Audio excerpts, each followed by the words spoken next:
70 years old. Fashion startup. Millennial boss from hell. What could possibly go wrong? Turns out, the exact opposite of what you'd expect. This is the story of how a retired widower became the quiet MVP of a fashion tech company, and honestly, it might just make you cry. Our guy is Ben. He used to run a printing factory. Suit, tie, corner office, people calling him Sir. Now, morning Tai Chi in the park, aimless walks through the neighborhood, a neat little apartment that feels just a bit too quiet at night. From the outside, his life looks peaceful. From the inside, it feels like someone hit pause and forgot to come back. One day, he's wandering around the city and spots this flyer from a fashion e-commerce startup. They're hiring senior interns. Not senior as in promotion, senior as in elderly. His friends laugh it off. Come on, that place is full of kids in their 20s. They want a video resume. You don't even use a smartphone. But you can see it in his face. Something in him clicks. He's not going back to work for the money. One of his old silk ties probably cost what a junior employee makes in a month. He's going back because he needs a reason to get out of bed in the morning. So he buys a little camera, puts on his best suit, sits up straight at his dining table and records a video resume that looks like it's from another era. He talks about 40 years in the same company, about employees, customers, deadlines. And at the very end, he suddenly drops one line of perfect Mandarin. Believe me, I've tried everything. It's so sincere and so unexpectedly funny that you instantly get who this man is. And that's how a 70-year-old widower ends up as an intern in a company where the average age is under 30. First day at work is a visual joke on its own. The office is all exposed brick, open space, sneakers, hoodies, standing desks, AirPods in, cold brew on every table. He sits down in front of a Mac for the first time in his life, stares at it, presses a few random spots on the frame, and you can just hear his brain going, "Where's the on button on this thing?" A kid at the next desk leans over, taps the key, the screen lights up.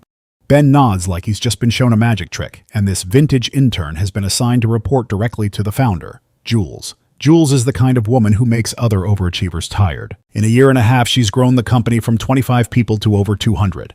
She rides a bicycle through the office so she can get from one meeting to another faster. If you want to brief her, you basically have to jog next to her. Before Ben goes into her office, her assistant Becky gives him a crash course. Just talk fast. She hates slow talkers. Maybe that's just when I talk slow. Don't dawdle in any way. Just keep it moving. And don't forget to blink.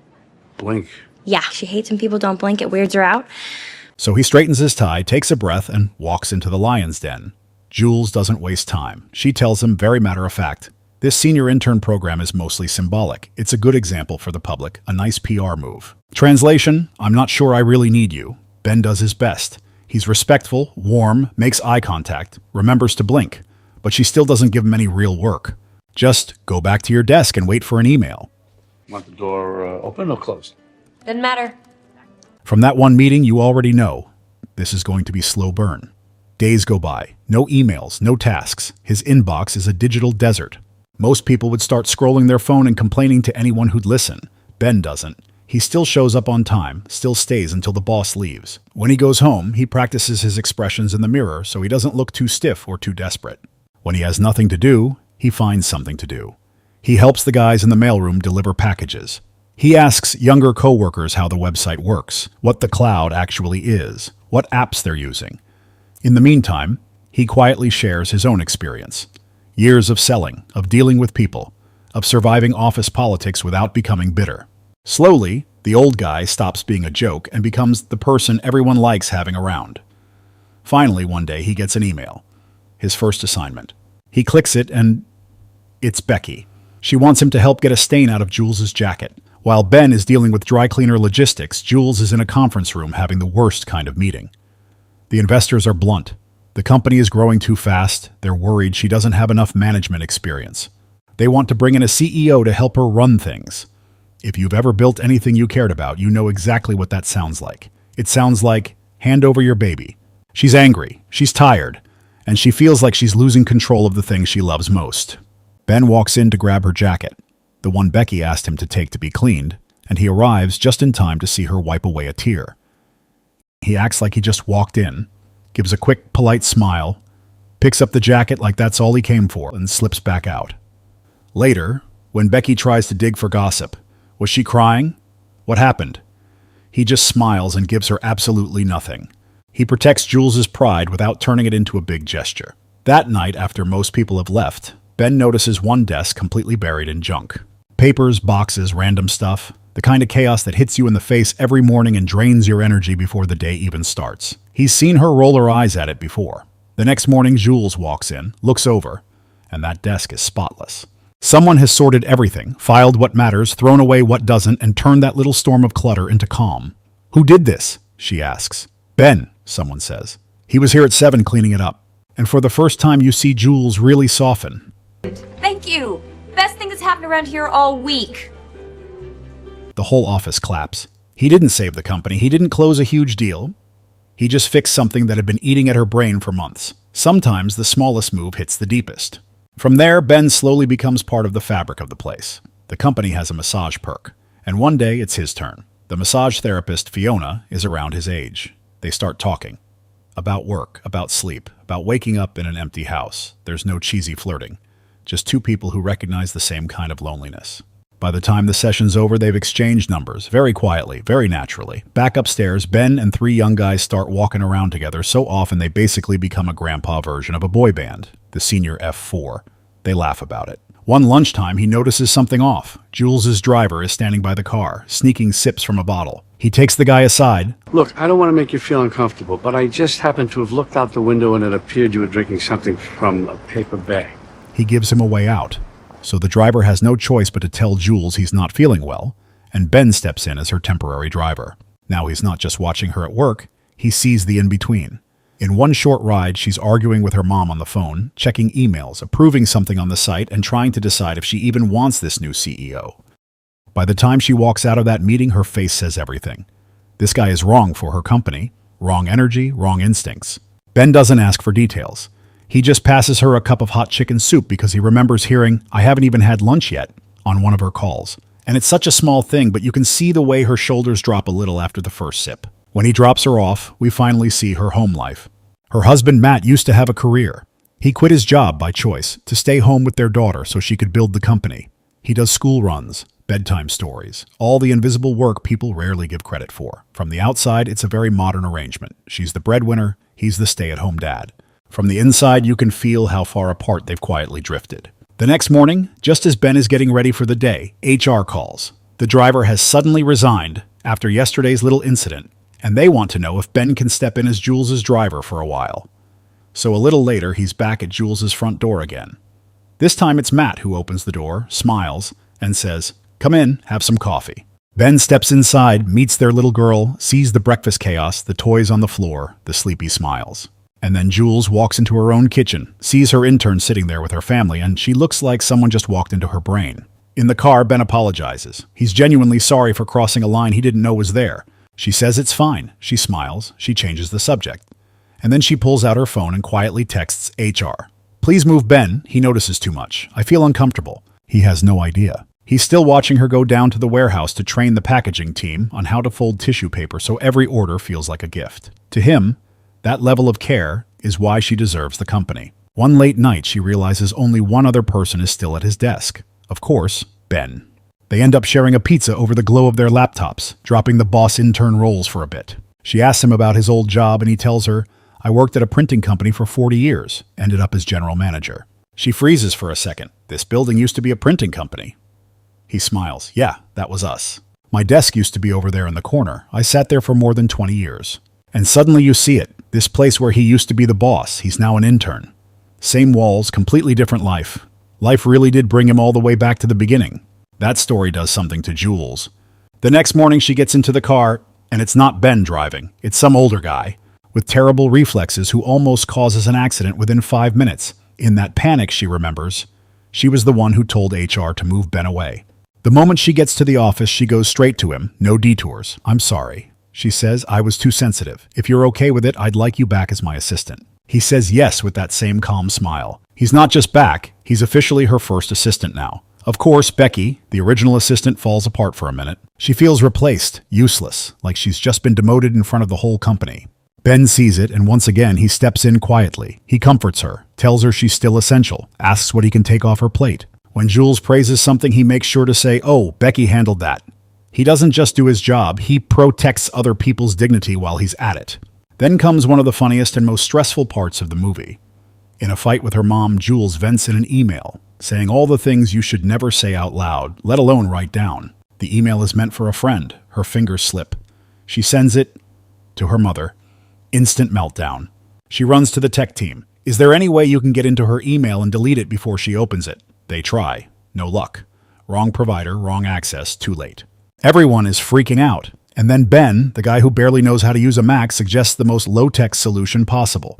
If we can't hack it, he says, we go to the source. We go to your mom's house, open her laptop, and delete the email. Hard cut to this ridiculous Mission Impossible crew standing outside her mom's place. They find the spare key under a flower pot. Creep inside like teenagers who missed their curfew. And immediately set off the alarm. Sirens start blaring. They're running around the living room, tripping over furniture, trying passwords until someone finally yells, "Got it! Here it is. Subject line, why my mom is basically a time bomb." They open it, hit delete, slam the laptop shut, and bolt out the door just as the police pull up outside. It's stupid. It's chaotic. It's absolutely hilarious. And also, it's the moment they go from co-workers to we committed a felony together. We are bound for life now. But while they're laughing, life has already lined up the next punch. One afternoon, Ben goes to pick up Jules' daughter. Then he sees Matt. Matt walks up, but instead of heading home, he gets into another woman's car. They drive off. Ben doesn't wave.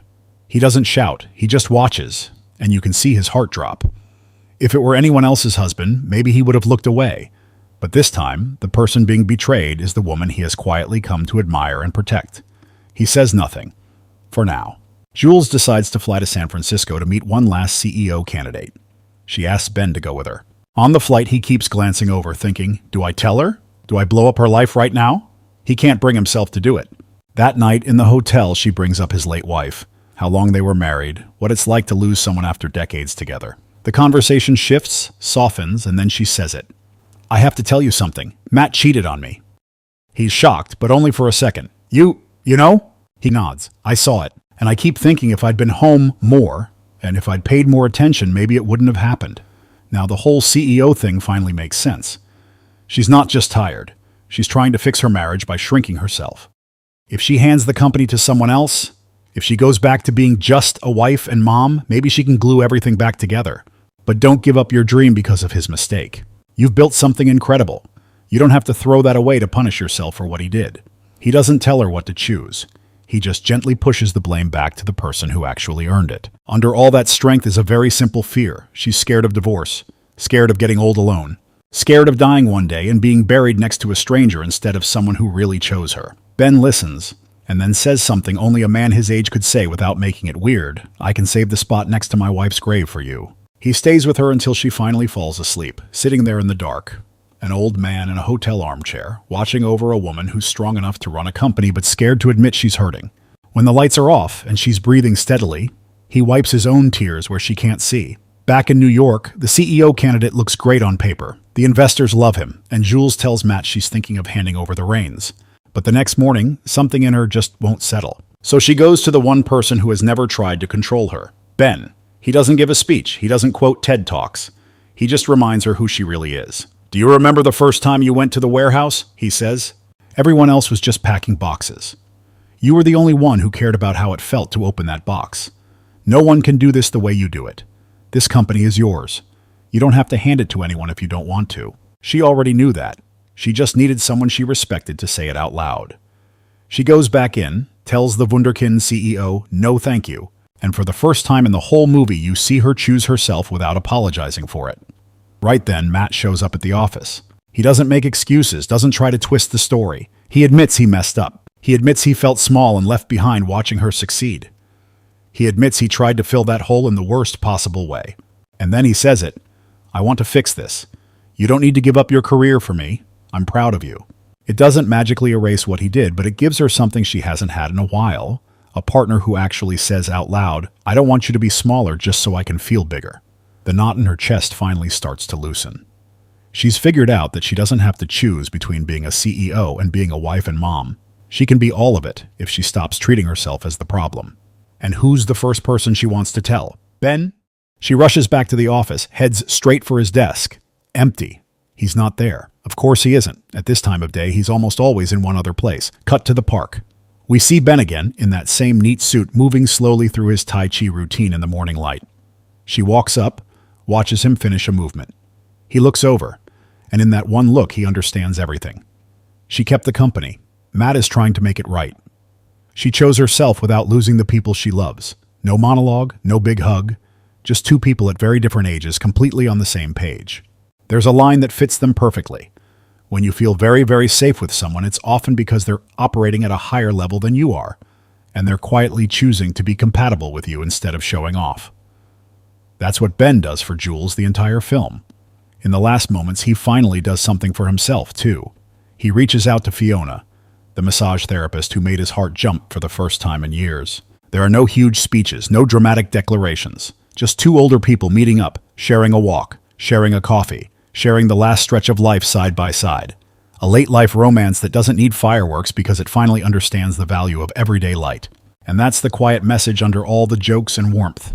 The world you step into at 70 isn't that different from the world you stepped into at 20. As long as you keep moving, keep doing things you care about. Keep treating people with patience and kindness. There is always room for a new chapter, no matter how old you are.